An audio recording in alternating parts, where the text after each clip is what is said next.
There was a state directive sent out in November 18th of 2015, which explains the requirements of Indiana Code 5-11-1-27. The directive was sent out to all the county auditors. In the directive, it referred to the Indiana Code and the requirements for it.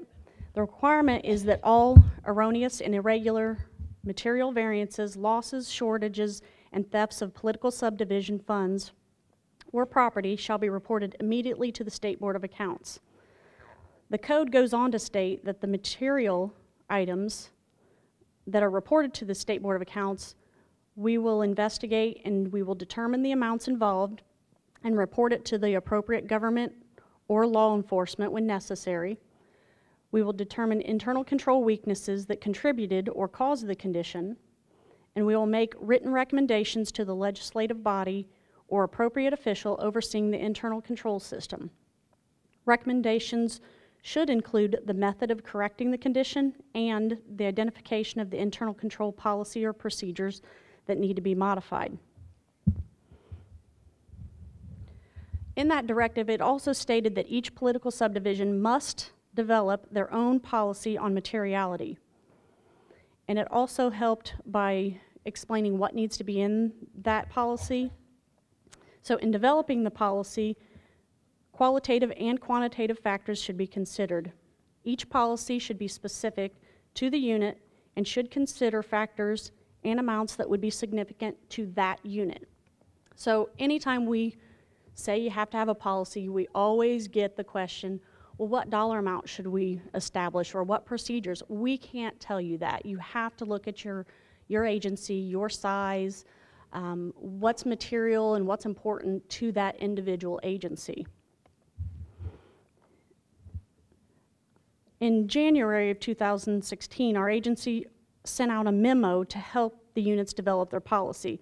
The memo was sent to the county auditors via email.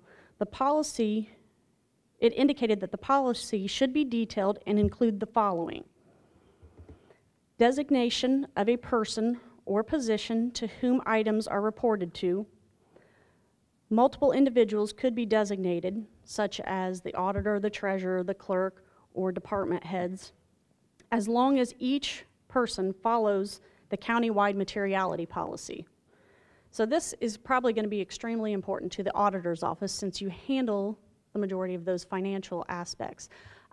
But it's important also to know who's responsible in each of those areas.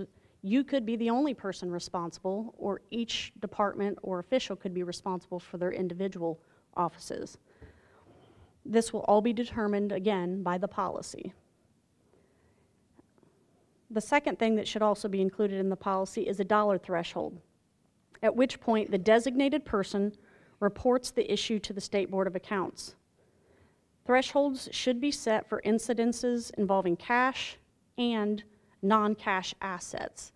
So the policy should include possibly two different thresholds, depending on whether we're talking about actual dollars or we're talking about assets of the county.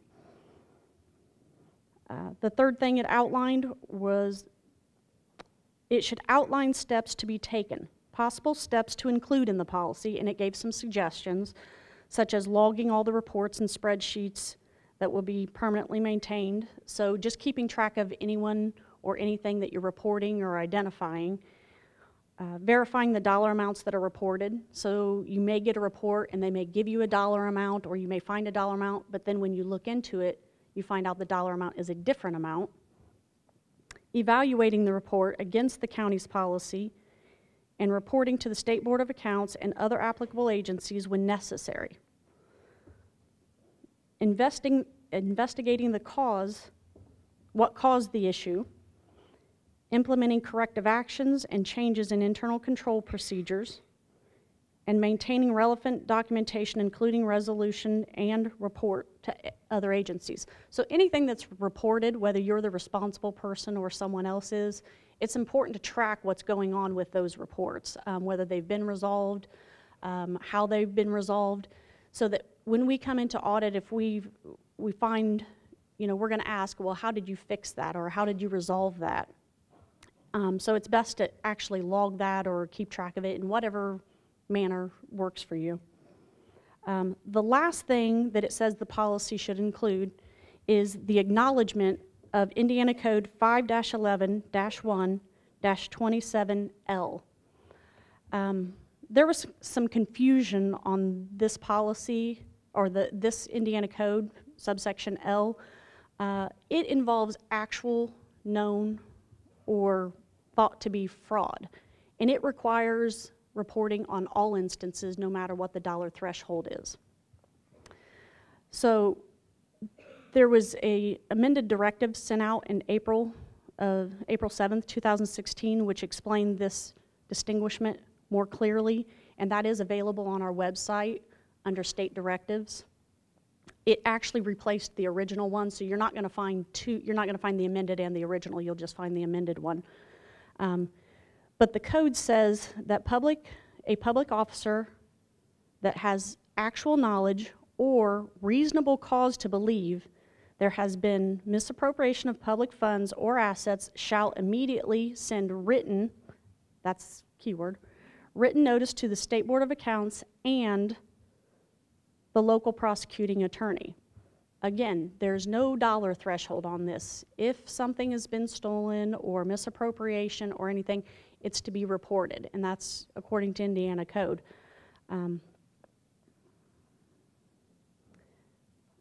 There is a place on our website at the bottom of the page, and it states that if you report through that portal, that would be considered compliance with this.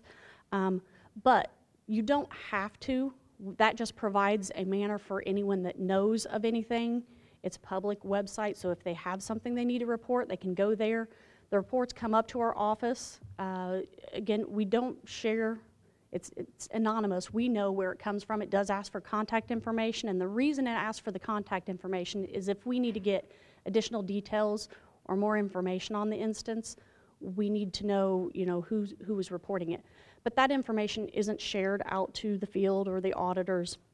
That's kept internally and used for investigative purposes. But you can also email us directly. You can call us, and then we can give you guidance on what you need to send to us. You can send us a letter, however you want to report that. When it comes to fraud and misappropriation, though, it does need to be a written communication. So there's a couple different options for that. So I've done this materiality speech several times to the different departments, and I will say that when we sent out the amended directive, because when I would speak and I'd ask if anyone was aware of whether their county had a materiality policy, I seen practically no hands. So when we sent out the amended directive, we did send it out to all the the officials. So the treasurer's got a copy of the amended directive, and the other ones. So we thought it was important that all of those officials in the county were aware that there should be a materiality policy. Even though they may not be the responsible person, they need to be aware of that policy. So just the other thing I will point out, though, is if the county does not establish this materiality policy, that your materiality policy threshold is going to default to 0 for even things that are non-fraud. So if you don't set policies and you don't establish those thresholds of what to do with those dollar amounts, you basically would have to report everything. So if you're off $5 on your bank rec and you don't have a policy that says what you're supposed to do about that, technically you would have to send us an email or contact us and let us know. So it's important, to make sure that the counties do get these in place and that you know what the policy is and that you're following the policies. That's about all I have on the materiality policy. Is there any questions?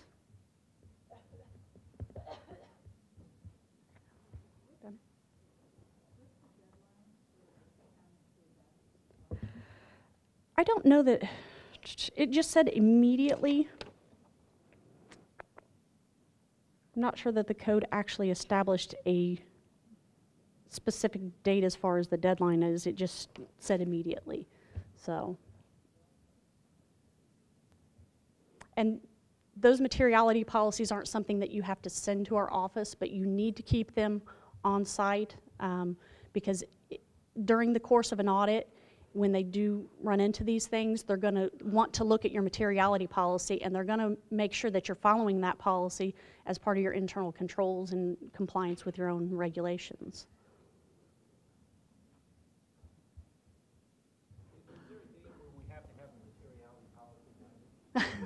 That was just the question. Oh, it was? Oh, yeah. I was talking to Mark. Oh, okay. Just pointed out, if you don't do a materiality policy, you're at zero. Yeah. So it's up to you. You want to stay at zero, then that's what you, and report everything you can. But if you want to have some control over that, you need to do it as soon as possible, because until then, it's zero. Yeah, yeah.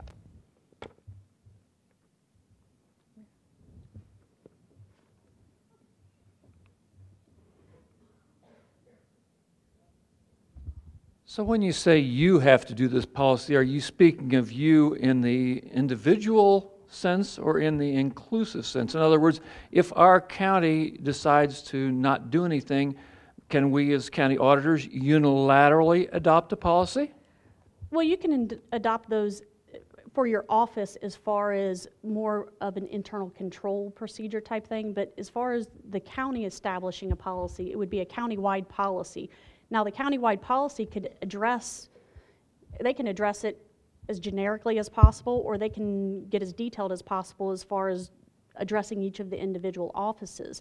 But I would suggest that each of the departments that, or the offices that actually deal with money actually have something already implemented in their internal control process to address those types of things. So in the event of an audit, you're going to expect each individual unit that you audit to have their own individual materiality policy then? Not each of the offices. The county has to have a policy. The requirement is the county to have a policy, but as part of your internal control structure, you would already want to have your own. If the county decides they're not going to adopt a policy, your threshold's zero. So then you would need to report to us on whatever, but part of this materiality really incorporates internal controls as well. So each office or department should already have controls in place that would deal with these variances internally. Not that that would be your official policy, but that would be part of your internal control structure. So if our county chooses to do nothing, that is from the policy makers, and we as a county auditor's office unilaterally adopt our own policy, then our county is at zero, but the auditor's office is not at zero. Is that correct? I don't know that, it says the county shall adopt the policy. You'd be at zero. So too. really, there's not a whole heck of a lot of reason for us as auditors to adopt our own policy then, is there? Other than just your own internal control as Okay. far as addressing those issues, yes. I understand.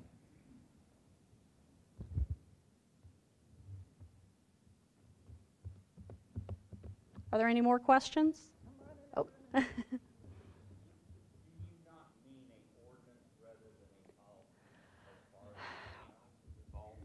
Well, the codes, it says policy. It could be an ordinance or resolution. It could be as part of some of your other policies, but it just says policy. But yes, it could be established by an ordinance or resolution.